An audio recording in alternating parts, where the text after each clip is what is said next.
Good morning, everybody, and welcome to today's midweek update. If you were on yesterday's live stream over with Stock Twits, that just came up out of the blue, and it was fantastic. I look forward to doing that again.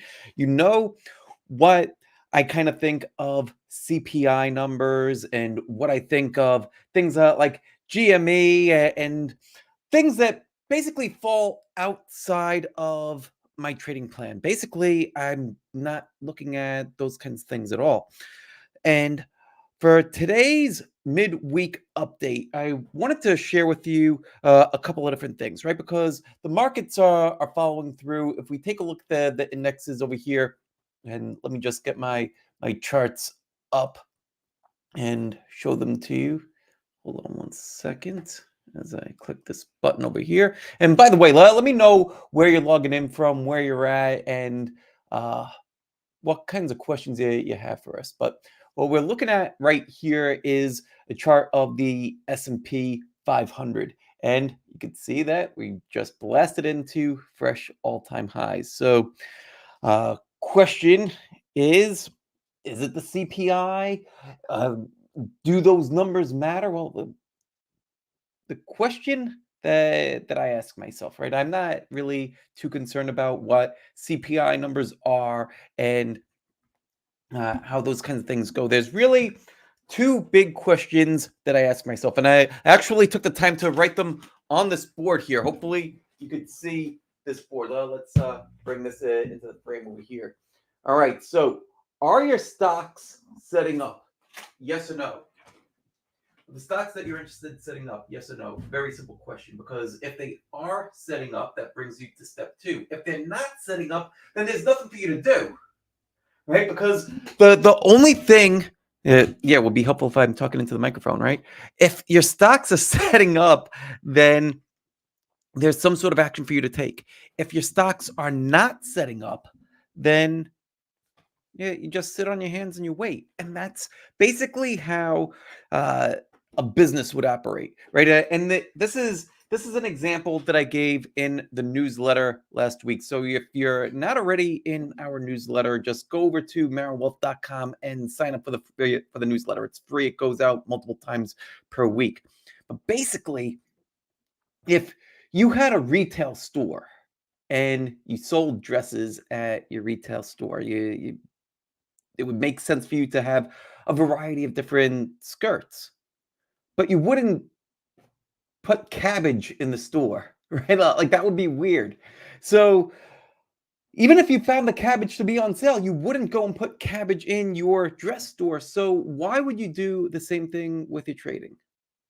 Right? Well, why does it matter if some random thing is moving in the market? There's so many trades that are moving right now, trades that you have absolutely no idea are moving 40%, 50%, 100% down significantly. The ones that matter are the ones that fit your system. So back to the original question, right? This first question up here, are your stocks sitting up? Yes or no? As it turns out, when I was looking through my setups, found a whole bunch that were setting up for today. We'll go through some of them. I've got FTI over here. Now let's make this a little bit smaller so you could see it. So this started to set up. This looks like it's starting to make a move here, but the one that you probably know a little bit better is Nvidia. Nvidia was setting up perfectly today. And this is one that we've been stalking now for the past, I don't know, several weeks, while it's been rounding out this pattern here, this inverted head and shoulders pattern. It just broke out today. It's up nicely. Got in at about 922.30. Right now it's up about 20 bucks. You have to know what you're looking for, right? So if you find stocks that are setting up, that brings you to step one, right? How you're going to, or what types of action you could take. Now let's talk about the second question, right? Second question to ask yourself. Super simple. And these are the two big questions that I would ask myself, even when I was trading part-time, even going back say 15 years at this point. When I finally turn the corner in my trading, there's really just two big questions to ask yourself. We just did the first one. Are stocks setting up? Yes or no? And gonna enhance our drawing here, right? So, yes. Yes, stocks are setting up. So now let's go to the second question. Are market conditions good? Yes or no? Well, that kind of both of those questions have certain implications, right? You have to know what a setup is, and now you need to know how can you tell if market conditions are good. And so I'm going to share with you a special diagram that I made, and keep it simple. This diagram is also in the Trading Mind Wheel book. So if you've gotten to this part of the book, let me know. But it's this right here, and let me uh, stop sharing that window and let me start sharing a different window over here, and let's see how this goes. All right, so everybody can see this Venn diagram here, right? Now if I smush this a little bit, maybe it'll get a little clearer. Yeah, that's really good. So when we're trying to answer the question of are market conditions good, there's three lenses that I like to look at to answer this question. One is the general market. And so, how do we know if the general market is good? The way that I like to do it is to one, take a look at the major indexes. Are they moving up, down, or sideways? And I also want to not just look at that on one time frame, right? Well, earlier we looked at the S&P. The S&P was moving into fresh highs on the daily time frame. That's where we looked at it. But I would also want to look at the weekly time frame and the monthly time frame, because there could be a lot of noise when you're looking at just one time frame. If you're looking at the daily, you see all the daily fluctuations. That makes sense. If you look at the monthly, that it's a lot more controlled. So I the purpose of looking at all these different time frames is to give us perspective, right? Because we don't want to get in late, right? That's why we're looking at the dailies. We don't want to get in late. We don't want to get out late. At the same time, we also want to see the bigger perspective. So that's why we're looking at monthly timeframes too. And the weekly gives us that sweet spot. So that's how the general market can help us. And there's a couple of other things that I like to look at too, like the for our members that are also watching this, you guys know we look at the number of stocks making new highs and new lows, and we take a look at the distribution day count and those kinds of things, moving averages, those sort of things, diving deeper into the indexes. But when we start to think about your system, right, this part over here, this part is crucial. This part is that's going back to this first question, right? Are stocks setting up? If you have a system that's going to help you out and tell you, here are the types of setups that I'm looking at. Here is a good quality setup. Here's a so-so setup. You could start to see, well, how many setups am I seeing? How much merchandise is there? And is the merchandise good? Well, coming into today, there was a lot of great merchandise. And that's what had me very bullish. That's what had me shifting from this color code over here, right, where you see red, yellow, green. We'll get to that. We'll go deeper in this in a second. But this is basically telling me how heavy should I bet.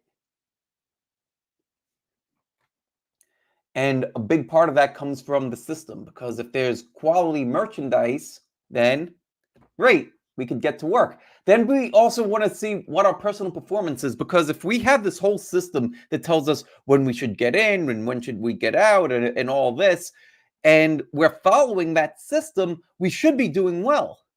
And if we're not doing well and we're following the system, then that too is an indicator.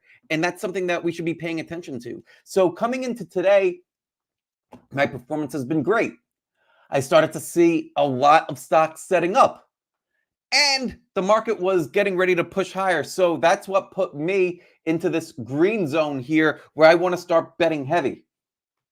And if we switch back over to our other thing over here, the switch back over to the indexes, let's get this back up and get into the trades. That's how you could get into a stock like an Nvidia as it's finally getting ready to make its move and be up 3% instantly. Or Bros. This is another one that was taken today, up 3.5% right now. At one point, it looks like it was up close to 5%. Right, so it's by having a process, and that's why when people are asking me about CPI numbers and things like that, well, it's not a part of what I consider. It's not that it doesn't matter, right? Because if I say that it doesn't matter, well, it matters to somebody, but it doesn't matter as far as the game that I'm playing, right? And that's one of the beautiful things about trading. We could all design whatever we want to have be a part of our game. We could make it as simple or as complex as we want. The main thing that you want for your trading is what? Right? Type into the chat. What's the main thing that you want for your trading to do? The main thing that you want is that it makes you money, right? That's what I think we all want. So if we come up with a system that can make us money, great. Construct it in that way where it's going to make you money consistently over time. And no, you do not need to reinvent the wheel. There's plenty of systems out there that make money, right? That you could read my book, you could read Jack Schwager's books of Market Wizards, you could read some of the other books that I've read too. People like William O'Neill, people like Mark Minerini, people like Nicholas Darvis. Read all those books and you'll start to see certain common themes. And some of the common themes include that they're looking for patterns that repeat themselves over and over and over again. They're disciplined. They wait for those things to occur and then they take action. And a lot of the external noise or anything that's not a part of what they defined as here's what I'm going to look at doesn't get considered.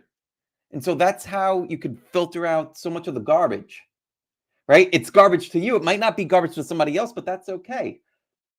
The only thing that should be important to you is whether or not this makes you money, yes or no. And yeah, that's basically it. So all that said, let me know what questions you guys have. Let's hop over here. Let's see, keep it simple. It says, recently got your book, The Trading Mind Wheel. So far, I'm loving it. Fantastic. You could get the Trading Mind Wheel, right? And so let me share with you a little bit about the Trading Mind Wheel. Got another copy of the Trading Mind Wheel sitting right over here. It's on Amazon. There's also a audiobook version. So if you like to listen to audiobooks, I like to listen to audiobooks too. It's available as an audiobook. Go grab that over on Amazon. Let's see, well, what other questions do we have coming in?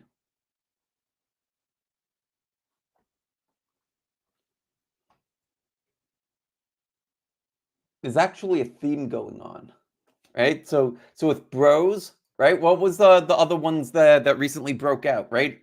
The other one that recently broke out, Kava. That move actually started down here.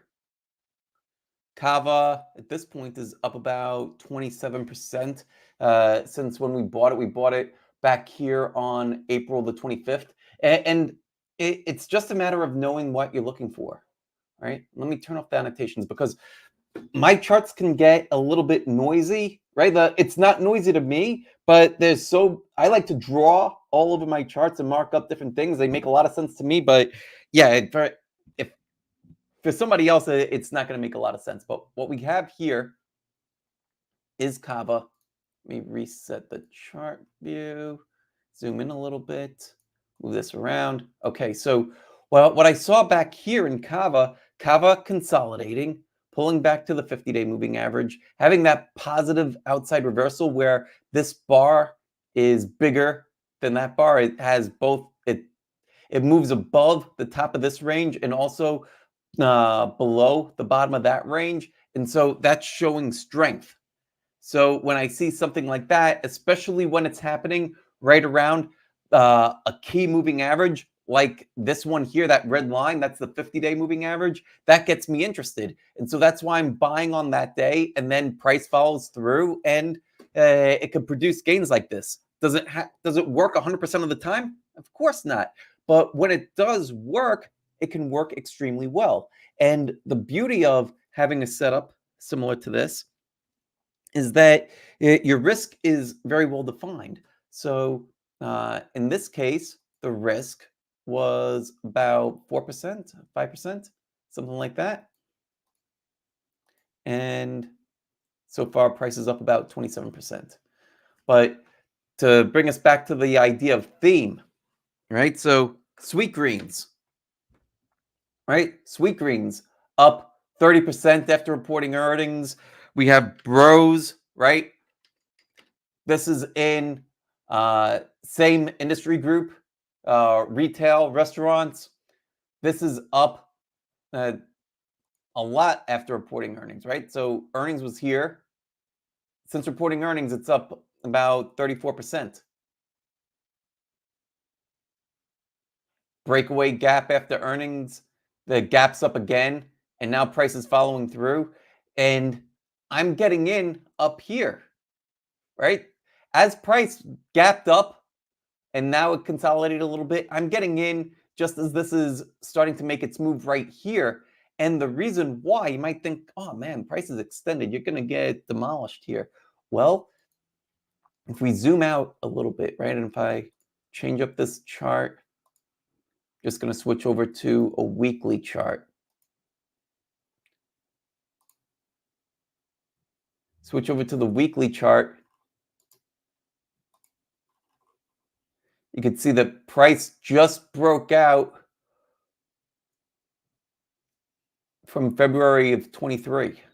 Right? More than a year, this thing has been consolidating, and it's finally breaking above all that, and it's doing that on the heaviest volume that it's had in years. Actually, let me move this over because you might not see it with my face in the way. But that volume that we had last week, that's the highest volume that Bros has had in years. So that's showing a lot of demand. And when you have that kind of demand and prices acting in a new way and it's showing a change in character, then that's something to pay attention to.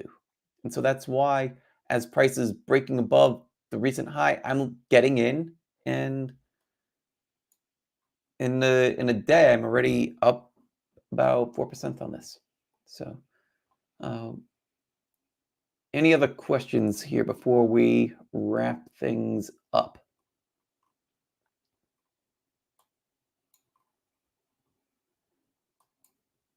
New highs versus new lows. Why is that important? I'll tell you why that's important.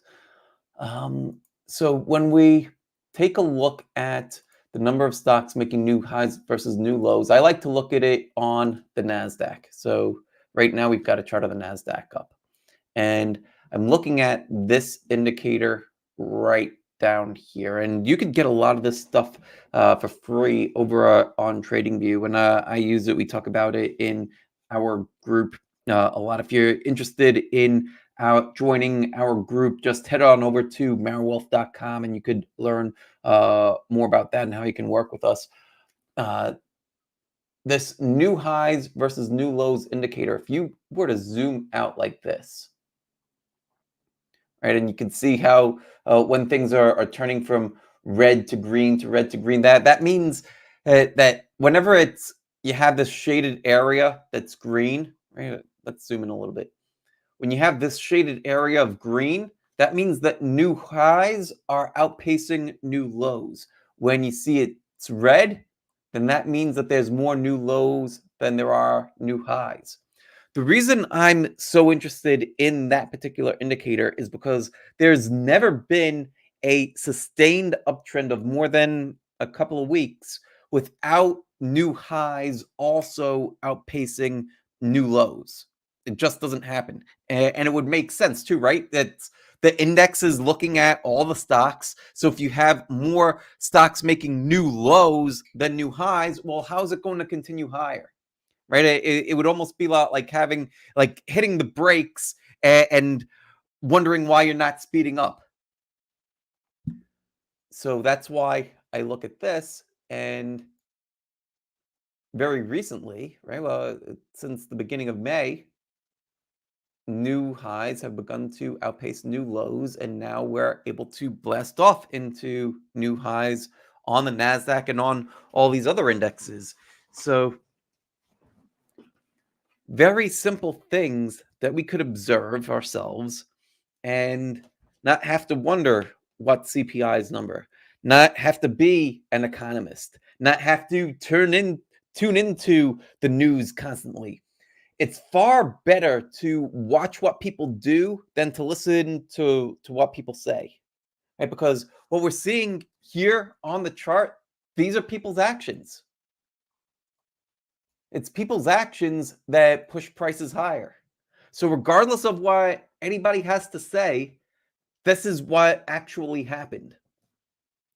And so I think I'll leave you guys with that. If you have any additional questions, just hit me up. I'm happy to help. If you're not already on our newsletter, make sure that you get on our newsletter. It goes out several times a week. marwealth.com/newsletter. We include all sorts of trading tactics, tips, ideas, all in the newsletter, all for free. So make sure that you get onto the newsletter. Until next time, have a great day, and I'll see you then. Much love. God bless.